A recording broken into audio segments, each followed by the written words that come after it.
Magandang tanghali na po pala sa inyong lahat. Nandito po tayo kung saan nagaganap ang isang kasiyahan. Ngayon po ay nais natin interviewin si Ate Grace. Ate Grace, Pinasa sa akin. ano ang masasabi mo ngayon na nandito kayo sa Enchanted Kingdom? Balita ko daw ay meron daw kayong... Hi, baby! Ano masasabi mo sa kanya? Wala nang sabihin eh. Ngayon nakikinig siya or nanonood siya? I love you! Come again. I love you! Siyempre, hindi rin papatalbog dyan ang ating prinsesa. Kaya naman, Ate Joan! Ayan! Hi, man! Super enjoy kami. Love you!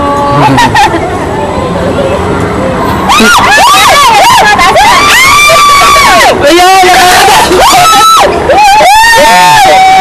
Namamasdan niyo po ang kasiyahan! I-video mo to, i-video mo. Ayan po mga kapatid! Ayun! Ano ba yan? Ang saya naman dito! Ayun na, ito na. Ay,